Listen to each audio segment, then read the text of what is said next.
इतिहास की सीरीज़ में काफ़ी आगे तक बढ़ चुके हैं। आखेड़ आखेड़ खाद्य संग्रह से भोजन उत्पादन तक। इस वीडियो में हम क्लास 6 के अध्याय दूसरे पर हैं और उसको अब हम जहाँ रोका था वहीं से आगे शुरू करेंगे। हमने कुछ कारण जाने थे कि किन कारणों की वजह से एक जगह से दूसरी जगह लोग घूमा करते थे। उनमें पहला कारण हमने देखा कि पौधे जानवर समाप्त हो जाएंगे एक ही जगह रुके रहे तो इसलिए वो सफ़र करते। दूसरा कारण कि वो अपने शिकार को पकड़ते थे तो शिकार भी एक जगह से दूसरी जगह ही जाया करता था, तो उनके पीछे पीछे शिकार में। तीसरा कारण हमने जाना पेड़ पौधे जो हैं वो मौसम में आते थे, अलग अलग मौसम में, तो उनकी तलाश में घूमना। और चौथा कारण पानी की तलाश में घूमना। ये कुछ प्रमुख कारण थे जिनसे कि मानव एक जगह से दूसरी जगह यात्राएं किया करते थे, जो कि साधारण तो नहीं होती थी उस समय में। जब कोई आज के आधुनिक संसाधन उपलब्ध नहीं है फिर भी ऐसी यात्रा करना एक साधारण बात नहीं हो सकती।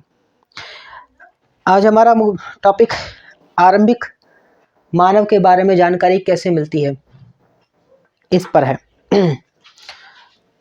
तो विषय को बिना डिले करते हुए और उसके सही रूप में उसको समझते हैं कि आरंभिक मानव के बारे में हमें जानकारी कैसे मिलती है। तो पुरातत्वविदों को कुछ ऐसी वस्तुएं मिली हैं जिनका निर्माण और उपयोग आखेटक खाद्य संग्राहक किया करते थे, यानी कि जो हंटर हैं, गैदरर्स हैं, उनके द्वारा उसका उपयोग होता था।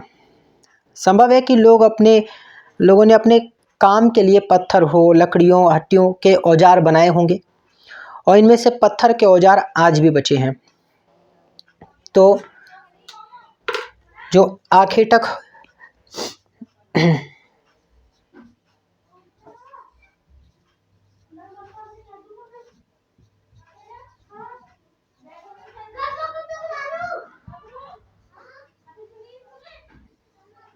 आखेटक खाद्य संग्राहक हैं, यानी कि हंटर एंड गैदरर्स। ये उस समय जो औजार मिलते थे, जैसे कि हमने बताया पत्थर, लकड़ी, हड्डी, इनके औजार बनाते थे। तो ये जो औजार उपयोग करते थे अपनी रक्षा के लिए भी और शिकार के लिए भी, तो वो थे पत्थर,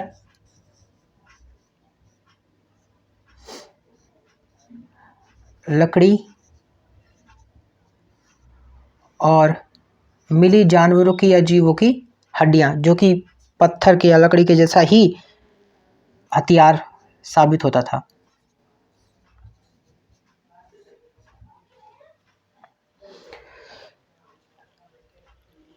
इनमें से पत्थर के जो औजार हैं वो आज भी हम देखते हैं सुरक्षित मिल जाते हैं हमको, क्योंकि लकड़ी तो अक्सर गल जाती है, हड्डियां भी नहीं बचती, पर पत्थर के औजार आज भी हमें मिले हैं।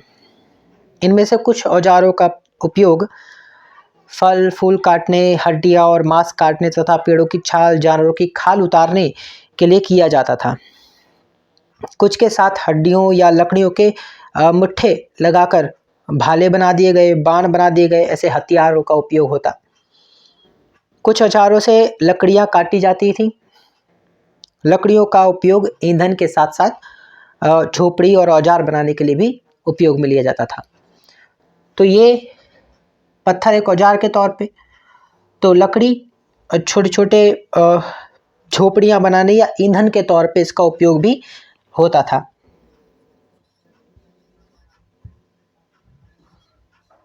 ईंधन के जैसा इसका उपयोग भी देखा गया लकड़ी का।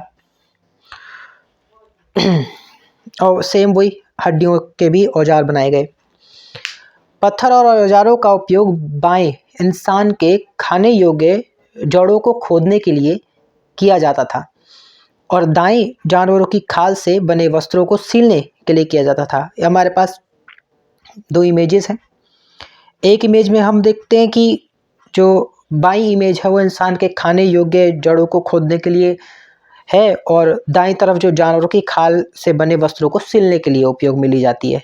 इस तरह हथियारों के औजारों के अलग अलग उपयोग थे, पर अमूमन अपने जीवन को सरवाइव करने के लिए ही इनका उपयोग किया जाता था। तो इस तरह हम देखते हैं कि आरंभिक मानव के बारे में जो जानकारी है वो हम जुटा पाते हैं उस समय के आखेटक और खाद्य संग्राहक जो थे, यानी कि हंटर्स या जो गैदरर्स हैं, जो खाना इकट्ठा करते हैं, हंटिंग करते हैं, उनके द्वारा कुछ औजार जो पत्थर के तौर पे, लकड़ी के तौर पे और हड्डियों के तौर पे उपयोग में लिए जाते। पत्थर जो आज भी हम देख सकते हैं, पत्थरों के औजार से हम पहचान सकते हैं कि पत्थरों के औजार से उन्होंने आग का आविष्कार किया। इस तरह से लकड़ी ईंधन का काम करती थी और हड्डियां भी औजार के रूप में उपयोग में लाई जाती थी।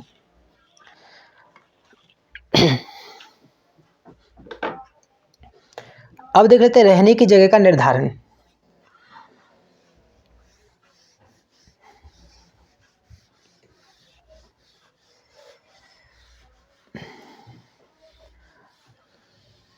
मानव दिन भर कोई भी कार्य कर ले, पर उसे पूरे 24 घंटे में से कुछ नियत समय अपनी नींद को भी देना होता है, जो उसके अगले दिन के एक रिचार्ज के तौर पे उसके लिए होती है। तो रहना ये महत्वपूर्ण हो जाता है कि मानव हर वक्त एक जगह से दूसरी जगह बार बार नहीं जा सकता, जिसके लिए उसको कई चीज़ों को छोड़ना भी पड़ेगा और ऐसे में कुछ चीज़ें उसे दोबारा नहीं भी मिलेंगी, इसलिए वो एक जगह को छोड़ना नहीं पसंद करता। जैसे आज अमूमन जो जहाँ रहते हैं उनको अचानक से दूसरी जगह भेज दिया जाए तो हर चीज़ उनके लिए नई है, खाना, रहना, हर बोली, हर चीज़ नई है, तो उसमें समाना एक दिन का काम नहीं होता। ऐसे में कई परेशानियाँ, कई कठिनाइयाँ इनसे गुजरना पड़ता है। तो हमारे पास एक मैप है, इस मैप को ध्यान से देखेंगे तो पुरापाषाणिक स्थल मिलेंगे, नवपाषाणिक पुरा स्थल मिलेंगे, महापाषाणिक पुरा स्थल, आरंभिक गांव और आधुनिक नगर, जिनको कुछ चिन्हों द्वारा दर्शाया गया है। मानचित्र 2 को देखते हैं तो लाल त्रिकोण वाले स्थान वे पुरा स्थल हो जाते हैं, जहां पर आखेटक खाद्य संग्रहों के होने के प्रमाण मिलते हैं, वे पुरा स्थल बन जाते हैं, त्रिकोण वाले स्थान। इनके अलावा भी और कई स्थानों पर आखेटक खाद्य संग्राहक रहते थे। मानचित्र में सिर्फ कुछ गिने चुने स्थान ही चिन्हित हैं।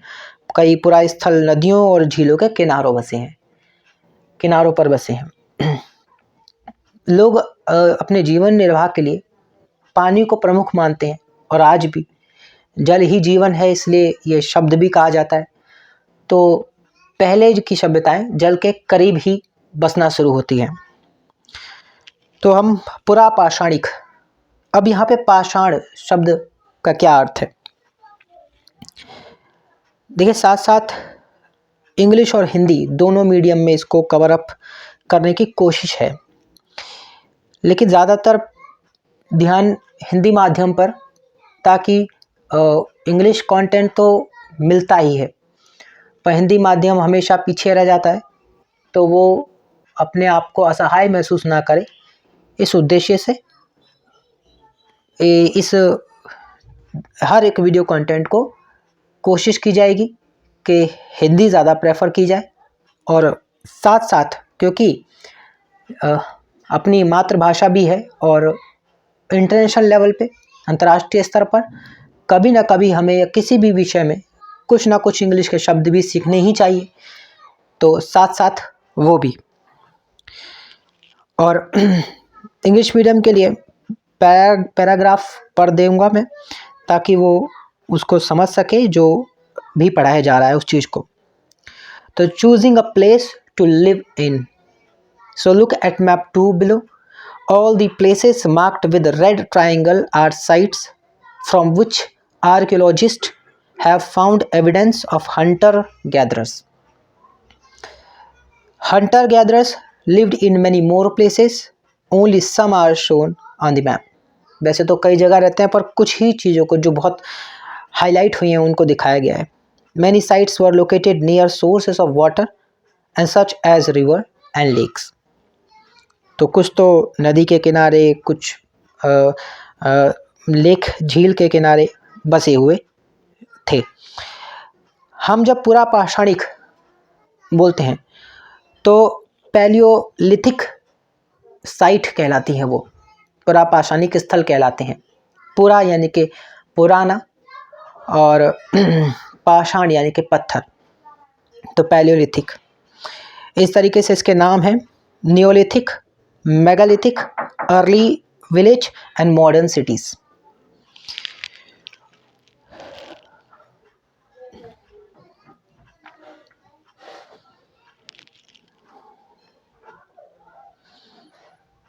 जैसा कि देख रहे हैं, पुरा पाषाणिक स्थल जो हैं, जो कि त्रिकोण से, ट्रायंगल से दिखाए गए हैं, जैसे भीमबेटका, हुस्की, कुरनूल गुफाएं, ये पुरा पाषाणिक स्थल हैं।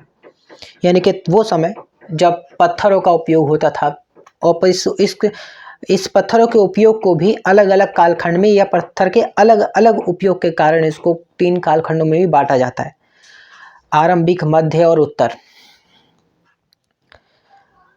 और फिर महापाषाणिक, जब ज़्यादा से ज़्यादा पत्थरों का उपयोग, और फिर आरंभिक गांव और आधुनिक नगर। आधुनिक नगर में हम इसी में आगे जब पढ़ेंगे तीसरे अध्याय में, तो हड़प्पा सभ्यता से ही शुरू करेंगे। वो आधुनिक नगर का ही एक बेहतरीन उदाहरण भी है।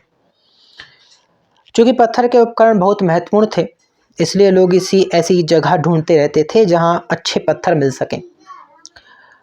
तो भीमबेटका, जो कि आधुनिक मध्य प्रदेश में है, इस पुरा स्थल पर गुफाएं व कंदराएं मिली हैं।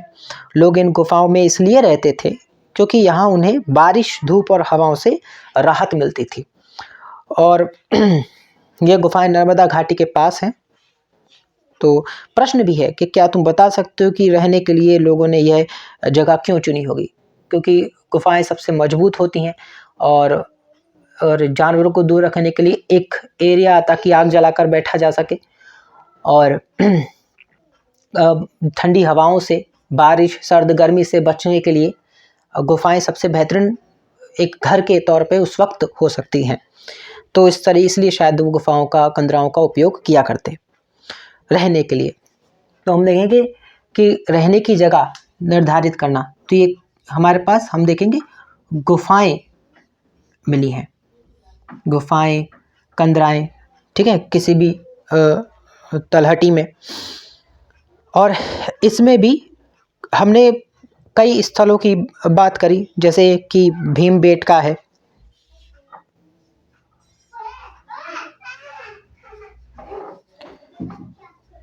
भीमबेटका की गुफाएं, ठीक है। और भी हैं जैसे महागढ़ और ब्रह्मगिरी, ठीक है, इस तरीके से, या मेहरगढ़ या बुर्ज होम। और आधुनिक में देखेंगे तो कोलकाता और मुंबई। चूँकि पत्थर के उपकरण बहुत महत्वपूर्ण होते थे, इसलिए लोग ऐसी जगह ढूंढते रहते थे जहां अच्छे पत्थर मिल सकें। यहाँ पे कुछ शैल चित्र देखिए, इनमें हमें क्या पता लग रहा है? एक शैल चित्र है जो दर्शा रहा है उस वक्त के जीवन चक्र को। जिन गुफा में लोग रहते, उनमें कुछ दीवारों पर चित्र भी बना दिए जाते हैं, और सुंदर उदाहरण हमें मध्य प्रदेश, दक्षिण उत्तर प्रदेश की गुफाओं से हमें मिल जाता है। और ये बड़ी कुशलता से सजीव चित्रण किया जाता था। पुरा स्थल क्या होता है? जब शब्द ही सामने है तो पुरा स्थल क्या होता है, इसको भी जरा देख लेते हैं। पुरा स्थल यानी कि वह स्थल, वह स्थान जहां औजार, बर्तन, इमारतों जैसी वस्तुओं के अवशेष मिलते हैं। ऐसी वस्तु का निर्माण लोगों ने अपने काम के लिए किया था, और बाद में वह उन्हें वहीं छोड़ गए। और यह जमीन के ऊपर, अंदर, कभी समुद्र और नदी के तल में भी पाया जाता है। इन पुरा स्थलों के बारे में हम अगले अध्याय में पढ़ेंगे। So sites are places where the remain of things, tools, pots, buildings, etc. were found. These were made, used and left behind by people, and these may be found on the surface of the earth, buried under the earth, or sometimes even underwater. You will learn more about different sites in later chapter. तो आग के बारे में कैसे पता चलता है? आग की खोज जो कि पत्थरों के उपयोग से ही संबंधित है।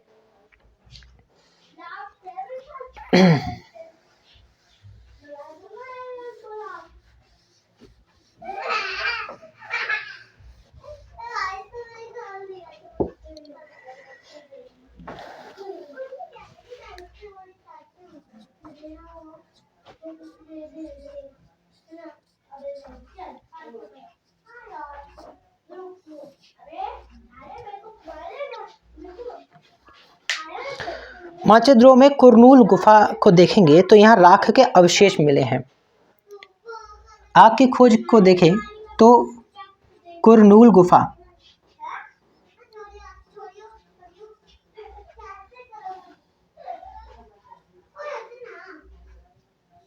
कुरनूल गुफा को देखा जा सकता है। यहाँ हमें क्या मिलता है? राख के अवशेष मिलते हैं।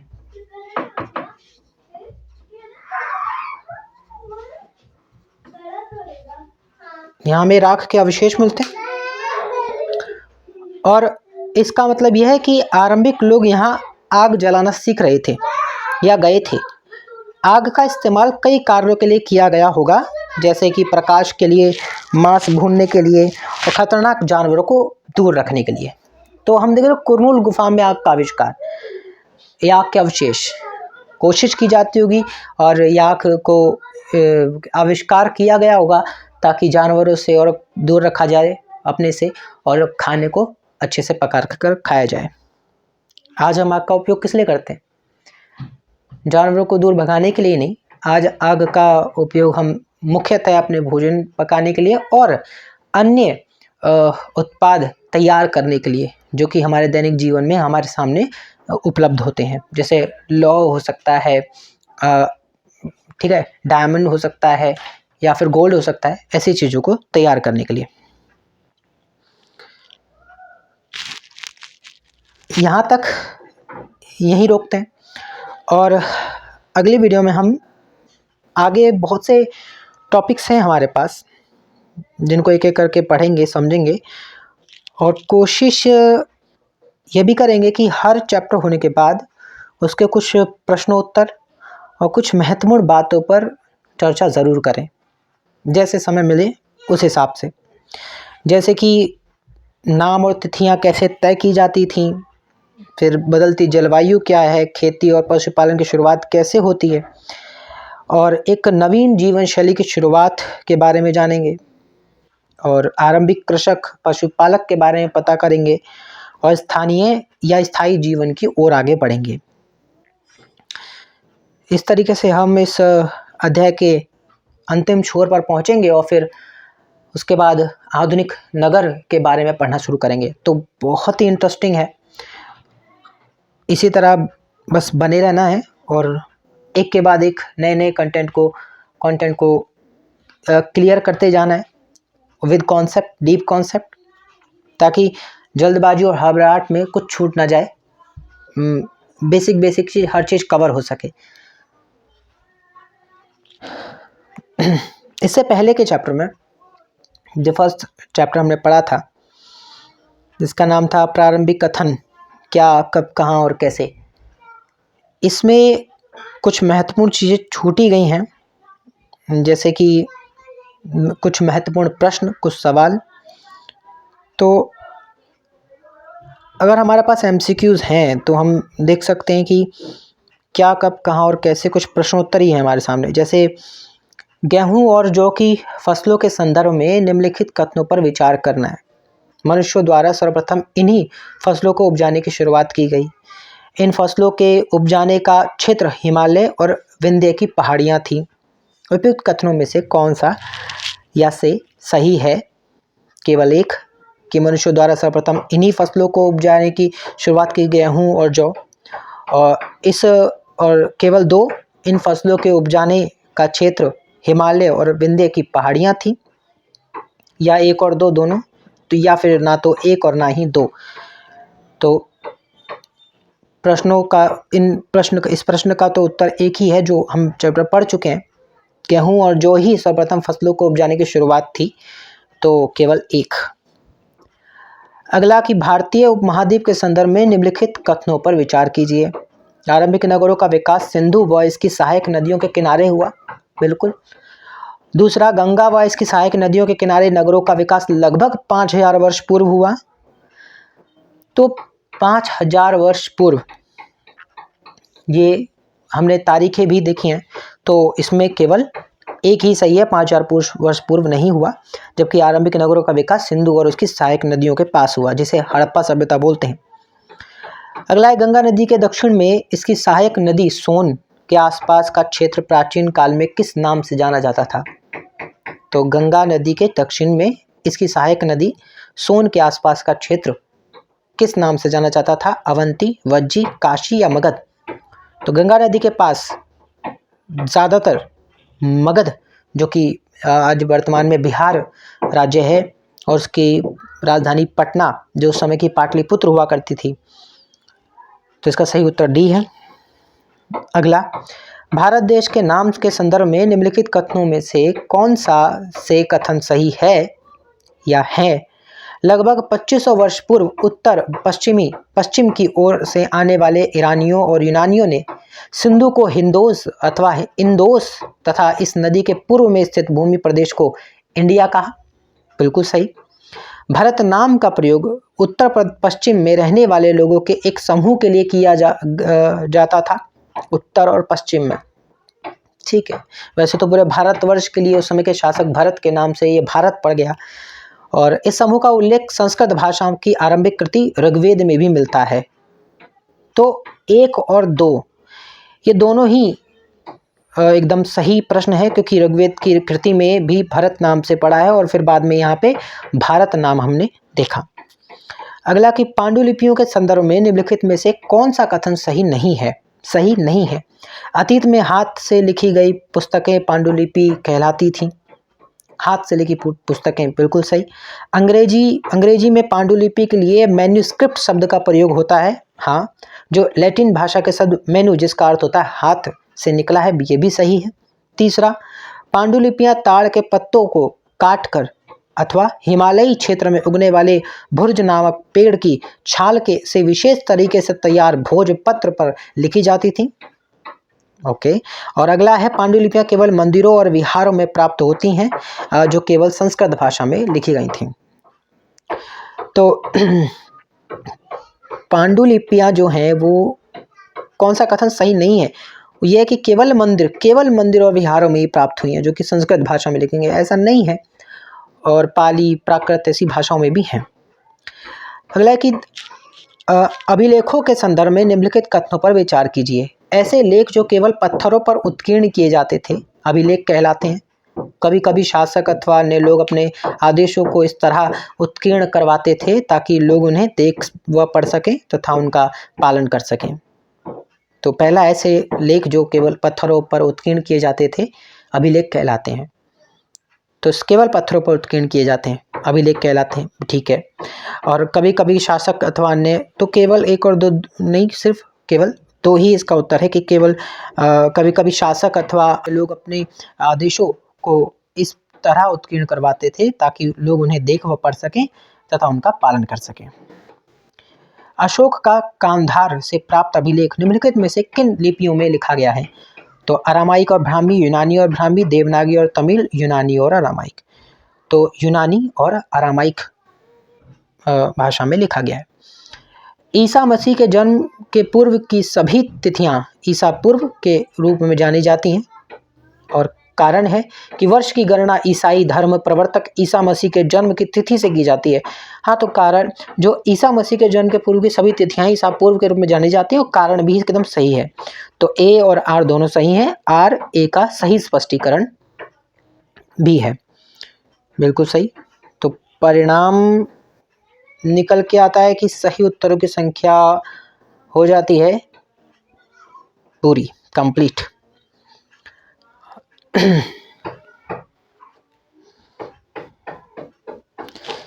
कुछ प्रश्न एमसीक्यूज और कुछ नोट्स हर अध्याय से जुड़े, और कोशिश यही है कि हर विषय को पढ़ा जाए और सीखा जाए और फिर उससे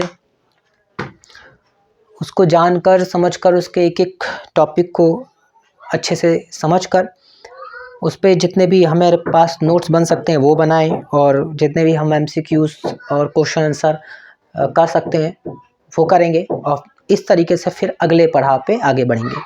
यानी किसी को भी आधा अधूरा छोड़ने का प्रयास नहीं है मेरा। कोशिश यही है कि उसको पूरा और सही सिलसिलेवार तरीके से किया जाए और आप लोग के सामने डेली इस चीज़ को रिप्रेजेंट किया जाए और समय समय पर उसमें जितना इनोवेटिव हो सकता हूँ मैं उतनी कोशिश की जाएगी। तो बहुत बहुत धन्यवाद।